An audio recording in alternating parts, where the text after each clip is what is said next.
নমস্কার। আমাদের স্মার্টফোনগুলোর battery charge খুব দ্রুত শেষ হয়ে যায়। এই দ্রুত শেষ হওয়ার পেছনে কিছু সেটিং আমরা করে রাখলে আমাদের ব্যাটারিটা অনেকক্ষণ বেশি চলে, ফোনটাও অনেক সেফটি থাকে এবং ব্যাটারির চার্জটা অনেকটা দীর্ঘ সময় পর্যন্ত থাকতে পারে। এর জন্য আমাদের কিছু করণীয় কাজ করতে হবে। সেটা করতে হবে কি, আমাদের স্মার্টফোনের প্রথমে সেটিংয়ে চলে যেতে হবে। সেটিংয়ে যাওয়ার পর দেখুন নিচে এসে খুঁজবেন যার ফোনে যেরকম আছে, এই যে ব্যাটারি অপশান, এই দেখিয়ে দিই ব্যাটারি অপশান, এখানে ক্লিক করবেন।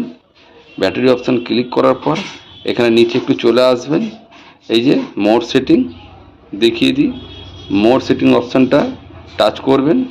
মোড সেটিং অপশানে টাচ করার পর এখানে হাই পারফরমেন্স মোড যেটা লেওয়া আছে, এই হাই পারফরমেন্স মোডটা এটা অন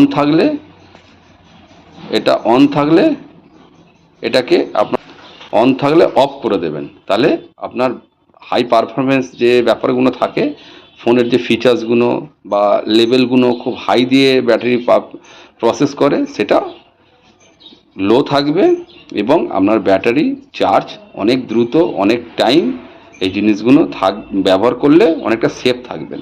ব্যাটারি চার্জটা অনেকটা সময় পর্যন্ত আপনারা ইউজ করতে পারবেন। আজকে ছিল এই ভিডিও বন্ধুরা, পরের ভিডিও নেক্সট ভিডিও দেখা হবে। ওকে।